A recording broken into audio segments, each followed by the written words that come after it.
What can I actually eat if I have prediabetes? Start with these 5 simple rules. So, you've just been told you have prediabetes, or maybe your blood sugar is creeping up, and suddenly, every meal feels confusing. Can you still eat bread? What about fruit? Should you avoid carbs completely? Is breakfast cereal healthy, or is it making things worse? This is where many people get overwhelmed. So, in this video, we're keeping it simple. No complicated meal plans, no calorie maths, no perfect diet. Just 5 simple food rules to help support steadier blood sugar, better energy, and better metabolic health. The first rule is simple. Build every meal around protein.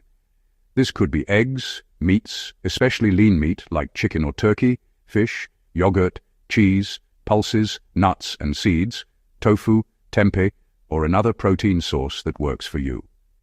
Protein helps keep you fuller for longer. It supports muscle.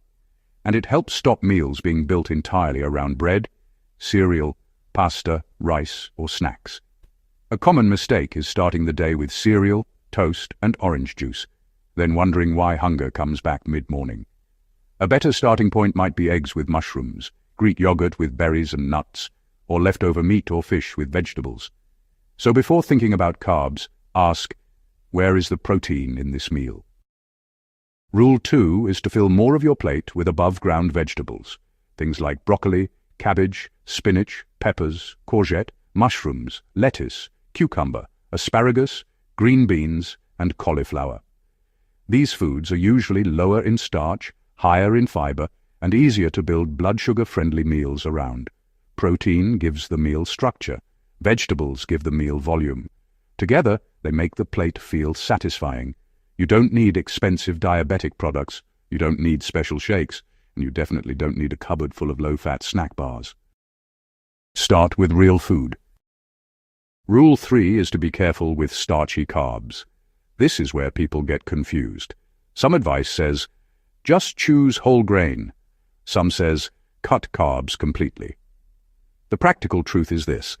Carbohydrates are the main nutrient that directly raises blood glucose because they break down into glucose during digestion.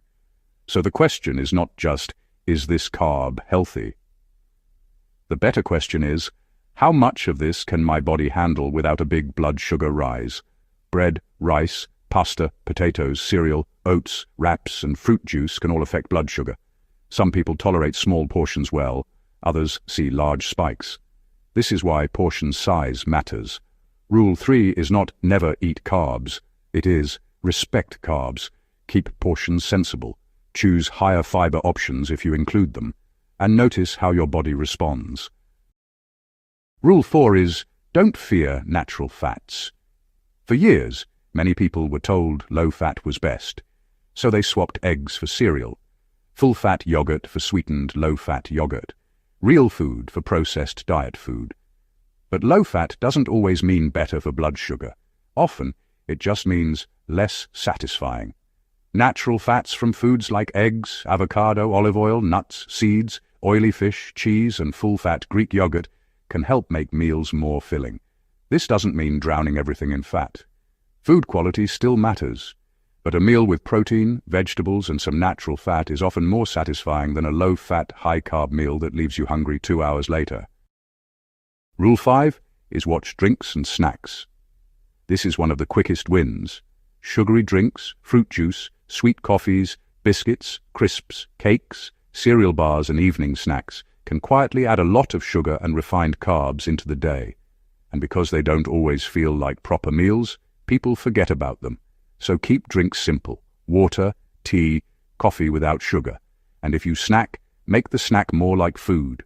Boiled eggs, Greek yogurt, cheese, olives, nuts, cucumber sticks, leftover chicken, a few berries. You don't need to snack constantly, but if you do snack, make it something that helps stabilize you, not something that sends you back into the spike, crash, and craving cycle. If you're confused about what to eat with prediabetes, start with this simple plate. Choose your protein, add plenty of above-ground vegetables, add a small amount of natural fat, then decide whether you need a small portion of starchy carbs based on your goals, activity levels, and how your body responds. That might look like eggs, mushrooms and avocado, chicken salad with olive oil dressing, salmon with broccoli and cauliflower mash, Greek yogurt with berries and nuts, or minced beef with cabbage, peppers and cheese. The aim is not to create a perfect diet. The aim is to create a repeatable way of eating that keeps blood sugar steadier and helps you feel more in control. If you've recently been told you have prediabetes, don't panic. This can be the point where things start to change. Begin with one meal. Start with breakfast if that feels easiest. Add protein. Reduce the obvious sugar and refined carbs. Build meals from real food. And pay attention to how your energy, hunger and cravings respond. Which meal do you find hardest to get right?